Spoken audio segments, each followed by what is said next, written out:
மனிதர்களையே குழப்பிய விசித்திர மீன். இதன் ரகசிய வாழ்க்கை பற்றி தெரிந்தால் மிரண்டு போவீர்கள். அதாவது நமது கிராமத்து கிணறுகள்லையும் குளங்கள்லையும் பாம்பு போல நெளிந்து செல்லும் ஒரு விசித்திரமான உயிரினத்தை பலரும் பார்த்திருப்போம். இதன் பேர் பார்த்தீங்கன்னா விலாங்கு மீன். இந்த மீனின் வாழ்க்கை முறை பார்த்தீங்கன்னா பல 100 ஆண்டுகளாக உலகெங்கிலுமே உள்ள மிகப்பெரிய அறிவியல் அறிஞர்களையே தலையை பிச்சுக்கொள்ள வைத்த ஒரு சுவாரஸ்யமான கதையாக விலாங்கு மீனின் மர்மங்கள் நிறைந்த வாழ்க்கை பயணத்தை பற்றி தான் நம்ம இன்றைக்கு பார்க்க போகிறோம். விலாங்கு மீன்களின் வாழ்க்கை ஒரு பிரம்மாண்டமான சாகச பயணத்தை கொண்டது. இவை நன்னீரில், அதாவது ஆறுகள் மற்றும் ஏரிகளில் வாழ்ந்தாலும் இவற்றின் பிறப்பிடம் அங்கு கிடையாது. நடுக்கடலில் ஆழமான இருண்ட பகுதிகளில் தான் இவை முட்டையில் இருந்த முதல் முறையாக வெளிவருகிறதாம். கடல்ல பிறக்கும் இந்த சிறிய குஞ்சுகள் கடல் நீரோட்டங்கள்ல உதவியோடு தான் பல ஆயிரம் கிலோமீட்டர்கள் பயணம் செய்து ஆறுகளின் முகத்துவாரங்களை வந்தடைகிறது. அங்கிருந்து எதிர்நீச்சல் போட்டு நமது ஊர்களில் இருக்கக்கூடிய ஆறுகள், குளங்கள் மற்றும் சிறிய கிணறுகளுக்கு சேர்க்கிறது. எவ்வித தொழில்நுட்பமும் இல்லாமல் இயற்கையாகவே இவை வழியை கண்டுபிடிப்பது தான் மாபெரும் ஆச்சரியமாக இருக்கிறது.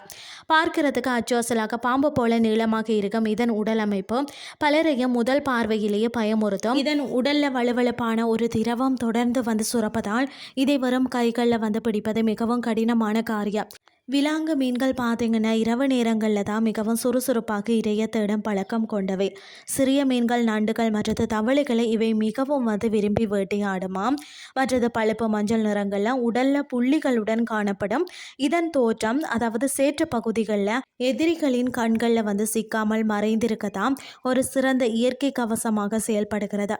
தண்ணீரில் இருந்து வெளியே சேற்றில் கூட சிறிது நேரம் உயிர் வாழும் அளவிற்கு இவை கடினமான உடல் அமைப்பை பெற்றிருக்கிறது. இவற்றின் வாழ்க்கையில் நடக்கக்கூடிய மிக நிகழ்ச்சியான தருணம் பார்த்தீங்கன்னா இவற்றின் இனப்பெருக்க காலம்தான். பல வருடங்களில் நன்னீர் வாழ்ந்து முழு வளர்ச்சி அடைந்த பிறகு மீண்டும் கடலை நோக்கி தங்களது இறுதி பயணத்தை இவை அவசரமாக தொடங்குகிறது. இந்த நீண்ட பயணத்தின் போது பார்த்தீங்கன்னா இவை எந்த ஒரு உணவையும் உட்கொள்றது இல்லையா. தங்களது உடலில் சேமித்து வைத்துள்ள கொழுப்பை மட்டுமே நம்பி பல ஆயிரம் கிலோமீட்டர்கள் நீந்தி தங்கிருந்த அதே ஆழ்கடல் பகுதிக்கு சரியாக செல்கிறது. அங்கு முட்டையிட்ட பிறகு தங்களது ஆற்றல் முழுவதையும் இழந்து அங்கேயே தங்கள் உயிரையும் தியாகம் செய்கிறது. ஆழ்கடலில் தொடங்கி மீண்டும் ஆழ்கடலையே முடியும் இந்த விலாங்கு மீன்களின் சுவாரஸ்யமான வாழ்க்கை சுழற்சி உண்மையிலேயே பார்த்தீங்கன்னா இயற்கையின் ஒரு மாபெரும் பேரதிசயம்.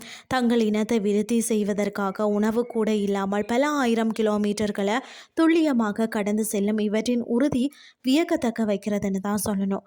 இன்றைய கிறிஸ்டி உங்களுக்கு பிரயோசனமாக அமைஞ்சிருக்கும்னு சொல்லி நான் நம்புகிறேன். இதே மாதிரி மற்றொரு கிறிஸ்டின் வேலைக்கு உங்களை சந்திக்கிறேன். நன்றி.